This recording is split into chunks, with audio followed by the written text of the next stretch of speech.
Most dog owners have been feeding their dog wrong for years, not intentionally, not carelessly, just without the information that would have changed every single decision they made at the pet store. The label on the bag says complete and balanced. The vet said it looks fine. And somewhere in the gap between those two reassurances, your dog has been getting either too much of what they do not need or not enough of what they do. By the end of this video, that gap is closed, and the next time you stand in front of that shelf, you will know exactly what you are looking at. Welcome to Canine Guide, practical knowledge that actually protects your dog. Subscribe right now and let's get into it. Before the life stages, one thing that changes how you read every label you will ever see again. The phrase complete and balanced means less than you think. In most countries, the term complete and balanced on a pet food label means the product meets minimum nutritional standards set by a regulatory body. In the United States, that is AAFCO, the Association of American Feed Control Officials. Meeting minimum standards means the food contains enough of each nutrient to prevent deficiency. It does not mean the food contains optimal amounts. It does not mean the ingredients are high quality. It does not mean the food is appropriate for your specific dog's age, size, activity level, or health status. It means the floor has been cleared. Everything above the floor is where the real differences live.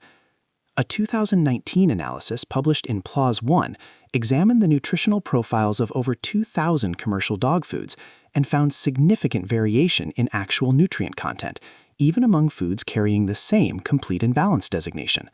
The label tells you the food passed a threshold. It does not tell you how far above or below optimal the food actually sits. That is the information you are going to learn to read for yourself. One thing to understand before the life stages: dogs are not small wolves, and they are not small humans. They are their own species with specific nutritional needs that shift meaningfully across their lifespan. What a 12-week-old puppy needs from food is fundamentally different from what a 7-year-old dog needs, and what a 7-year-old dog needs is fundamentally different from what an 11-year-old dog needs. Feeding the same food across all three stages is one of the most common and consequential nutritional mistakes in dog ownership. Stage 1. The puppy stage. Birth to 12 months, or up to 24 months for large and giant breeds. The puppy stage is the most nutritionally demanding period of a dog's entire life. In the first 12 months, most dogs will complete between 60 and 80% of their total physical development. Bone density, muscle tissue, organ maturation, neurological development, immune system calibration, all of it is happening simultaneously, and all of it requires specific nutritional inputs at the right levels at the right time. The three nutrients that matter most in puppyhood are protein, calcium, and DHA. Protein first. Puppies require significantly higher protein than adult dogs. The AAFCO minimum for puppy food is 22% crude protein on a dry matter basis, compared to 18% for adults, but minimum is not optimal. Research from the Journal of Nutrition has shown that puppies fed protein levels between 28 and 32% on a dry matter basis show better muscle development outcomes than puppies fed at the minimum threshold. Look for a named animal protein, chicken, beef, salmon, lamb, as the first ingredient on the label. Not meal as the first item, not a grain or a starch, a named protein source.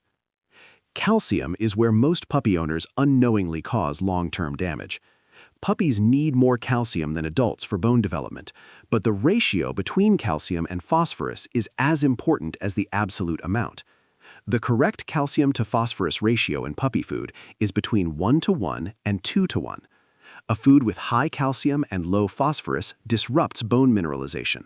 A food with adequate calcium and adequate phosphorus in the correct ratio supports it. This is particularly critical for large and giant breed puppies, where skeletal development takes longer and the consequences of imbalance are more severe. Large breed puppies should be on large breed puppy food specifically, not regular puppy food, because the calcium and calorie levels are calibrated for slower, more controlled growth. Rapid growth in large breed puppies is a significant risk factor for developmental orthopedic disease. DHA, docosahexaenoic acid, is an omega-3 fatty acid that plays a direct role in brain and eye development during the puppy stage. A study published in the Journal of the American Veterinary Medical Association found that puppies-fed diets supplemented with DHA showed measurably better cognitive performance, memory, and trainability compared to puppies-fed diets without DHA supplementation. Look for fish oil, salmon oil, or DHA listed specifically on the puppy food label. Its presence matters most in the first 16 weeks of life, but remains beneficial through the full puppy stage. Feeding frequency matters as much as food quality in this stage. Puppies under 12 weeks should be fed 4 times a day. Between 12 weeks and 6 months, 3 times a day. Between 6 months and 12 months, twice a day. Puppies have small stomachs and fast metabolisms. Spreading meals prevents blood sugar dips, reduces the risk of bloat in large breeds, and supports more stable energy and behavior throughout the day. Do not leave food down all day. Timed meals establish routine, make house training significantly easier, and allow you to monitor appetite, one of the earliest indicators of illness in puppies. Stay with me, because stage 2 is where the most confusion exists and where the most money gets wasted on food that is not doing what the packaging implies. Stage 2, the adult stage, 12 months to 7 years, adjusted for breed size. The adult stage is the longest nutritional period, and the one where most owners either overcomplicate things or underinvest in quality. Both are costly in different ways. The transition from puppy food to adult food should happen gradually over 7 to 10 days, mixing increasing proportions of adult food into the puppy food to avoid gastrointestinal upset. A hard switch from one food to another in a single meal is one of the most common causes of diarrhea in otherwise healthy adult dogs. Adult dogs need protein, fat, and carbohydrates in appropriate ratios, but the most important thing to understand is that not all protein sources are equal, and not all carbohydrates are problematic. On protein, the source matters more than the percentage. Animal-sourced protein, chicken, beef, turkey, fish, eggs, provides a complete amino acid profile that supports muscle maintenance, immune function, and coat health. Plant-sourced protein, soy, corn gluten, pea protein, is cheaper to produce and will raise the protein percentage on the label, but provides an incomplete amino acid profile and lower bioavailability. A food with 26% protein from chicken is nutritionally superior to a food with 30% protein, where a significant portion comes from pea protein, even though the label shows a higher number. Look at the first 3 ingredients. If animal protein is not dominant in those 3, the protein quality is lower than the percentage suggests. On fat, adult dogs need dietary fat for energy, for fat-soluble vitamin absorption, for coat condition, and for cell membrane integrity. Look for a named fat source, chicken fat, salmon oil, flaxseed oil, rather than generic animal fat. The minimum for adult dogs is 5% crude fat on a dry matter basis. Most active adult dogs perform and feel better at 8 to 15%, depending on their activity level and individual metabolism. On carbohydrates, the dog food industry has created enormous confusion around carbohydrates. Dogs can digest and metabolize carbohydrates efficiently. Their genome includes multiple copies of the amylase gene, specifically for this purpose. The issue is not carbohydrates as a category. The issue is the quality and type. Whole grains, brown rice, oats, barley, provide fiber, B vitamins, and sustained energy release. Highly refined starches, corn syrup, white rice flour, tapioca, provide calories with minimal nutritional contribution. Grain-free foods that replaced grains with legumes like peas and lentils have been associated in ongoing FDA research with a potential link to dilated cardiomyopathy in some dogs, though the research is still developing. Unless your dog has a confirmed grain allergy, which is far less common than marketing suggests, there is no evidence that grain-free food is superior, and emerging evidence that for some breeds it may carry additional risk. Portion control in the adult stage is where most owners fail quietly. The feeding guidelines on the bag are calculated for average dogs at average activity levels. They are a starting point, not a prescription. A dog at ideal body condition should have a visible waist when viewed from above and ribs that are easily felt but not seen. If you cannot feel the ribs without pressing, the dog is overweight. If the ribs are visible without touching, the dog is underweight. Adjust portions based upon what you see and feel on the dog, not on what the bag says. Do not leave before stage 3, because the nutritional mistakes made in the senior stage are the ones that most directly affect how many good years your dog has left. Stage 3, the senior stage, 7 years and older, 5 years and older for large and giant breeds. The senior stage is the most misunderstood nutritional period in a dog's life. The most common mistake is feeding less food, simply because the dog is less active. Older dogs actually have higher protein requirements than middle-aged adult dogs, not lower. A study published in the Journal of Veterinary Internal Medicine found that senior dogs show accelerated muscle mass loss, a process called sarcopenia, and that higher dietary protein was the most effective nutritional intervention for slowing it.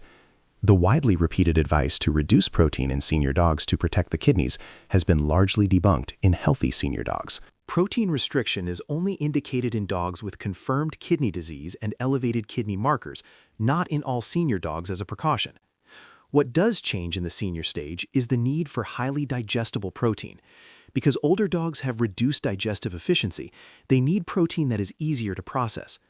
Cooked animal protein, wet food, and lightly processed formats are often better utilized by senior dogs than hard kibble formats with lower moisture. Joints are the second major focus of senior nutrition. Glucosamine and chondroitin sulfate are two compounds that support cartilage integrity and joint fluid quality. Research published in the Veterinary Journal found that dogs supplemented with glucosamine and chondroitin showed measurable reduction in joint pain indicators and improved mobility scores compared to unsupplemented controls. Look for these on the senior food label, or add a vet-recommended joint supplement to your dog's daily routine. Omega-3 fatty acids become more important in the senior stage for 3 reasons. They reduce systemic inflammation, which underlies arthritis, cognitive decline, and cardiovascular stress. They support brain health. DHA specifically has been associated in canine research with slower cognitive aging, and they support coat and skin condition, which often deteriorates in senior dogs. Fish oil at appropriate doses for your dog's weight is one of the most evidence-supported supplements for senior dogs. Calories do need to be adjusted in many senior dogs, but the adjustment should be based on body condition assessment, not age alone. An active 8-year-old dog at ideal weight does not need fewer calories than they were eating at 5. A sedentary 10-year-old dog who has gained weight does. Evaluate the dog in front of you, not the number on their vet chart. Watch for changes in eating behavior in senior dogs. A dog that was reliably food motivated and has become disinterested in meals may have dental pain making eating uncomfortable, reduced smell function changing food appeal, or a gastrointestinal issue reducing absorption. Senior dogs should have dental checks and full blood panel screening at least once a year, ideally twice, because the gap between a problem beginning and a problem becoming visible is shorter at this life stage. Now take a step back across all 3 stages. A puppy needs high protein, correctly calibrated calcium, and DHA. An adult needs quality animal protein, appropriate fat, and portion control based on what the body shows, not what the bag says. A senior needs highly digestible protein, joint support, omega-3s, and regular monitoring. None of this requires expensive boutique food. It requires reading the label with the right knowledge. First 3 ingredients tell you the protein story. Calcium to phosphorus ratio matters in puppies. Life stage designation should match your dog's actual life stage. And body condition assessment, what you see and feel on the dog, is more accurate than any feeding guideline on any bag. Your dog eats every single day. Every day is either supporting or undermining what is happening inside their body. After today, you know the difference. If this video changed how you will shop for your dog's food, share it with someone who is still buying whatever is on sale without knowing what they are actually buying. Subscribe to Canine Guide. Every week, the practical knowledge that makes the real difference for the dog that depends on you.